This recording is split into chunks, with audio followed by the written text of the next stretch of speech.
it's Gwen. Welcome back to my channel. Today I'm here to wrap up Read-O-Rama round number 10. I ended up reading 2 books, and I know that doesn't seem like a lot, but it was my last week of work as a pre-K teacher, and it was very busy. There was lots of graduations, lots of projects to finish, lots of work books to finish, lots of things to pass out. We had the Father's Day thing we had to go home. I had end of the year presents, end of the year party, just cleaning our classroom. Like, the list goes on and on, so I was extremely busy.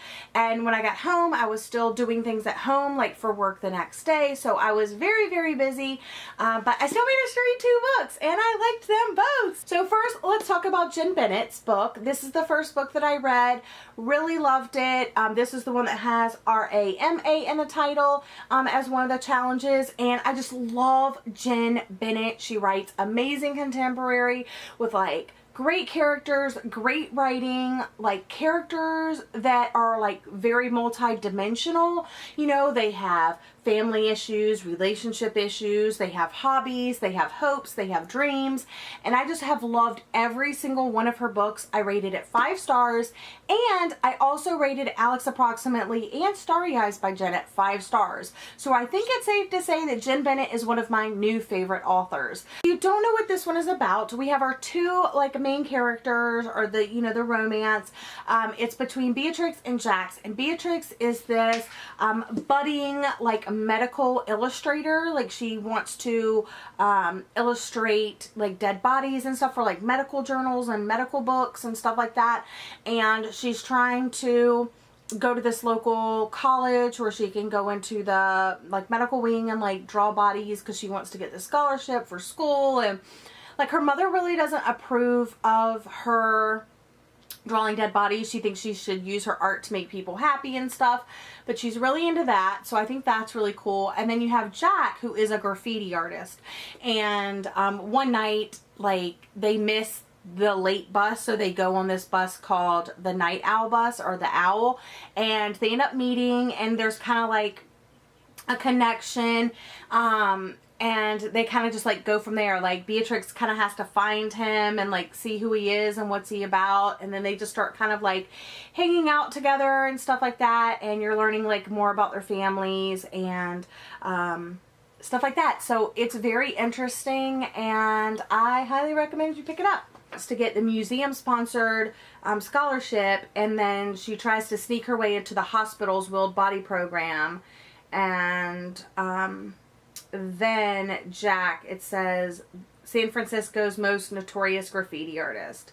On midnight buses and city rooftops, she begins to see who Jack really is and tries to uncover what he's hiding.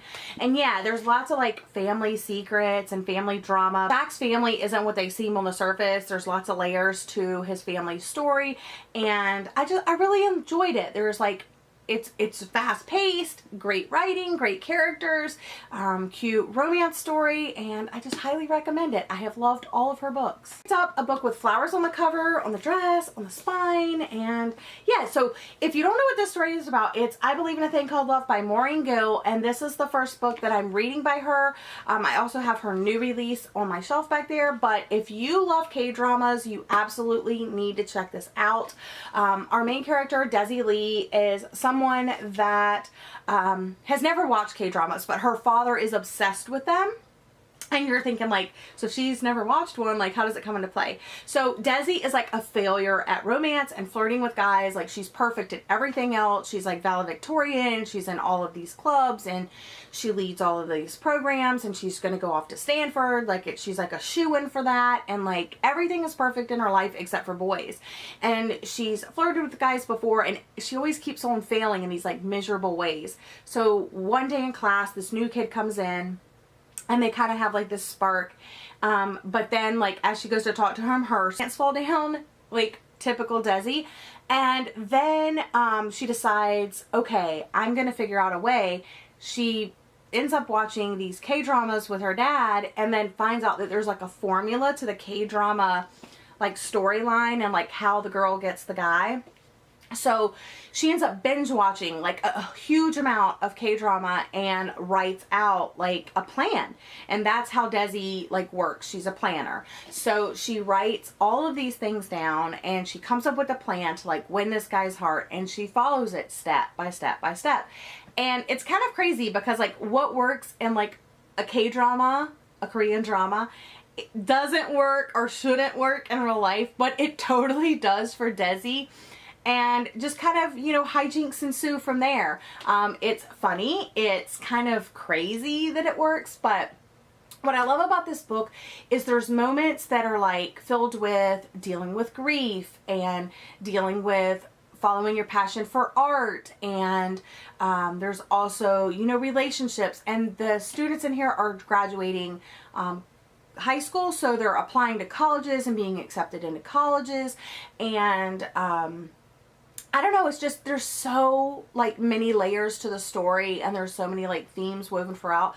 But I will just say I absolutely loved Desi's dad so much that, you know, parent teenage, you know, son and daughter relationship is explored in here, and I loved it so much, and I highly recommend it if you like Korean dramas, because that's what made this story like super funny.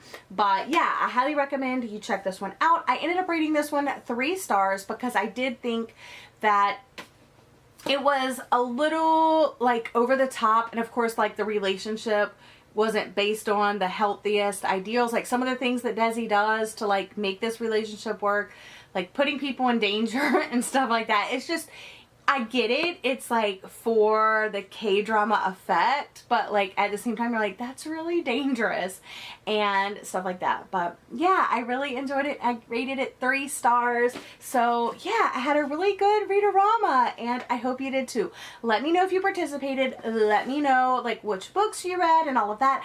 I totally enjoyed, like probably my favorite part other than reading, because I would have read these books anyway, you know what I'm saying? Because I love contemporary stories.